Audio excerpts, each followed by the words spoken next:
Order, Honorable Mawathe. Order. Order. Honorable Mawathe. Order, Honorable Mawathe. This isn't your typical club fight over spilled drinks. This is Kenya's National Assembly, where the battle isn't about breast egos, but about who gets to hold the parliamentary reins. And today, Mr. Speaker, you are right in your place to make a decision that Kenya Kwanza is a majority and status quo remains. Mr. Speaker, this is not legal. This is arithmetic. It is political. Just like Bunge cannot apply itself on interpreting the law, the courts cannot make political decisions for this country. So, Mr. Speaker, I want to ask us to protect the sanctity of this House so that we can go into the business that Kenyans elected us to do. They did not elect us to argue about who is leader of majority and who is leader of minority. Mr. Speaker, make your ruling. In one corner, we have Kenya Kwanza MPs, the ruling coalition that has been gripping the majority title with the tenacity of a lion guarding its kill. On the other side, the Azimio faction, long cast as the parliamentary underdogs since President Ruto took office.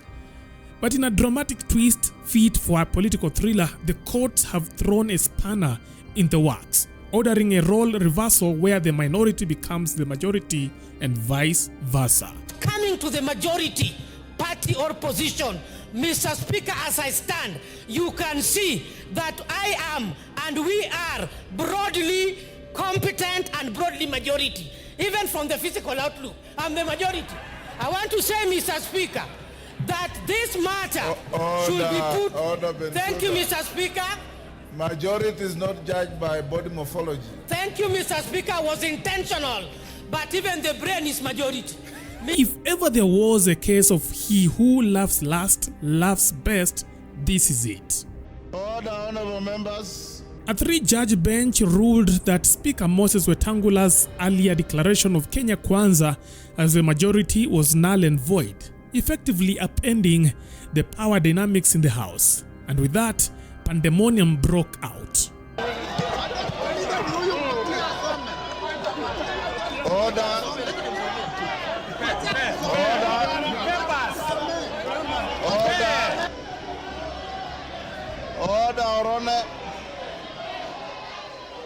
Order. As the National Assembly convened at 2:30 p.m., Azimio MPs stormed in like victors, reclaiming stolen territory, promptly occupying the majority benches. They expected their newfound status to be acknowledged as the first order of business. But Owen Baya, Kenya Kwanza's deputy majority leader, had other plans. Instead of recognizing Azimio's rise to power, he pulled a classic parliamentary maneuver, tabling an Auditor General's report and acting as though the elephant in the room didn't exist. Honorable Speaker, I beg to lay the following papers on the table of the House today, Tuesday, February 11th, 2024. 1. The Auditor General's report on...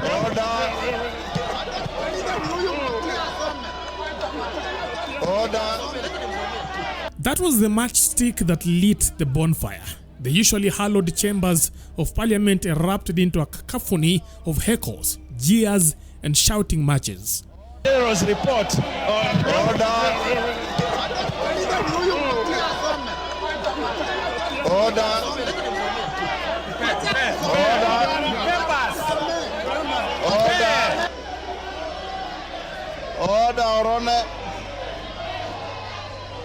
Order.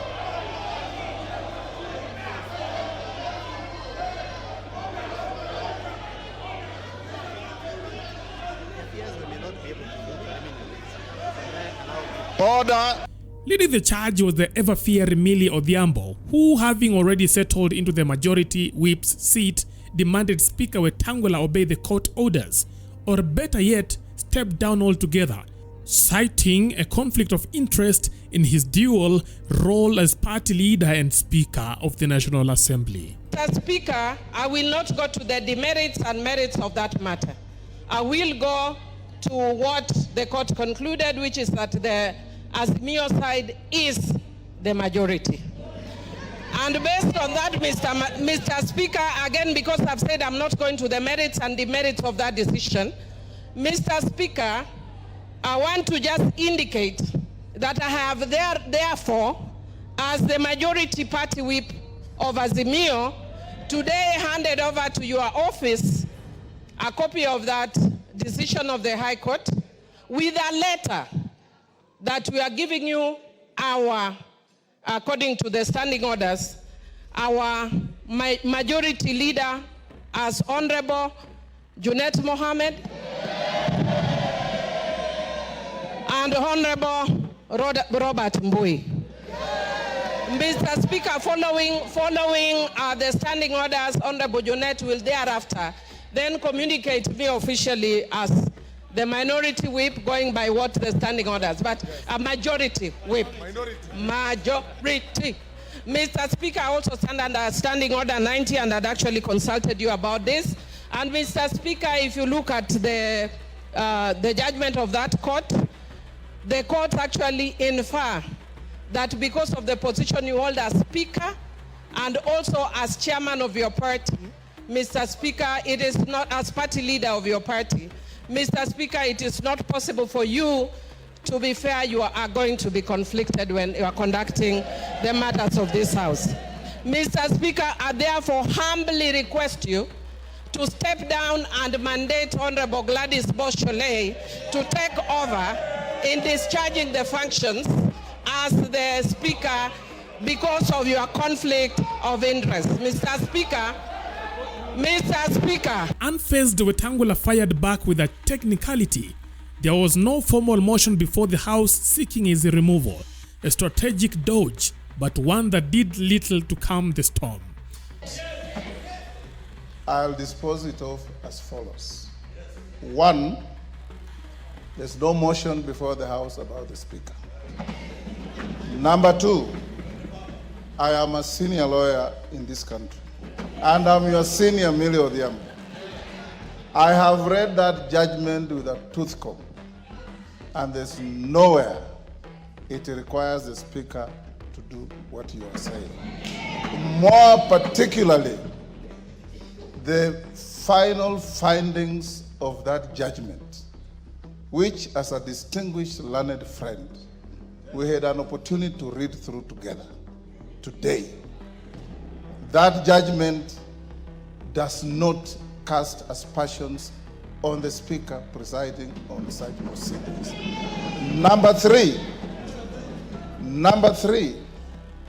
in similar situations, in the 10th Parliament, a motion was brought to this House by the then member for Kibwezi, the Honorable Patrick Musimba, to discuss the conduct and the possible vacation of office by Speaker Muturi, as he then was.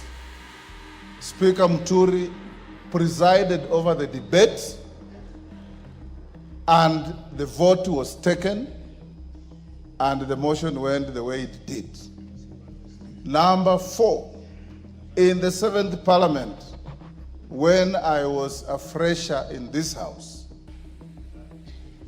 the Honorable James Orengo, or one of the then Ford Kenya members, brought a motion to discuss the conduct and character of the then Speaker, Francis Xavier Kausai Ole Kaparo.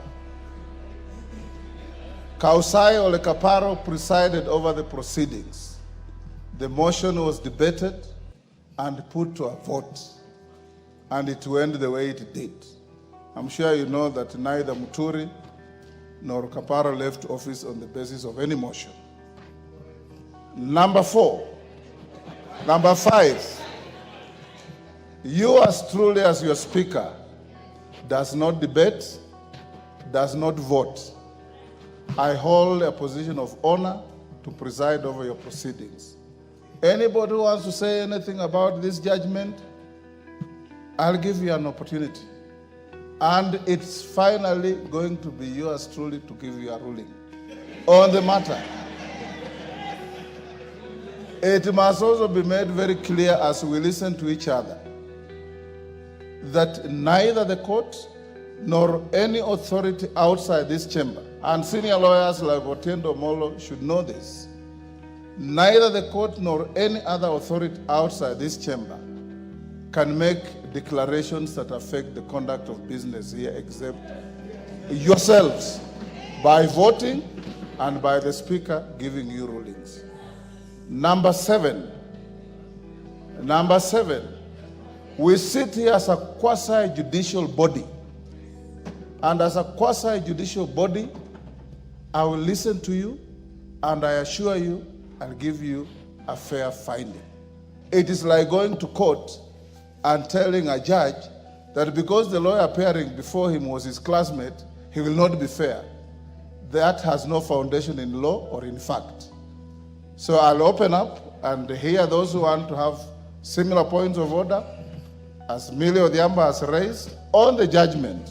Meanwhile, Kenya Kwanza MP Osoro delivered a stinging parting shot, dismissing Azimio's takeover as nothing more than a rental agreement, smugly predicting that the rightful owners, his Kenya Kwanza colleagues, would soon reclaim their seats. Gives you power to declare who is the majority and who is the minority. We appreciate the judgment of the court as it is. We are ventilating about the judgment. We respect the courts. But again, it is these very laws that govern, as Honorable Speaker, that give you that power, as Honorable Speaker, to declare the majority and minority. So even as Honorable Junet and the Honorable Millie Odhiambo, Honorable Speaker, live on rented space, they should know that the final declaration of majority and minority comes from your seat, Honorable Speaker. But even then, Honorable Speaker, perhaps we should ponder and ask ourselves these very pertinent questions. In the past 2 years that we've served in this House, Honorable Speaker, we've served in these capacities, as it were, on who is the majority and who is the minority, Honorable Speaker. Several decisions have been made. We have formations of the committees that fall on the majority, minority, chairman, the committees that are supposed to be led by members from the majority side, and the committees that are led by the members of the minority side. Does it mean, Honorable Speaker, that every decision that has been passed by the committees, or any report that has been passed by the committee that falls on the minority, as it were then, and the majority, is it rendered mute as it is right now, Honorable Speaker? If going by the judgment, if we read on the judgment, like they want us to define it as it, just on plain paper, Honorable Speaker, that is question one.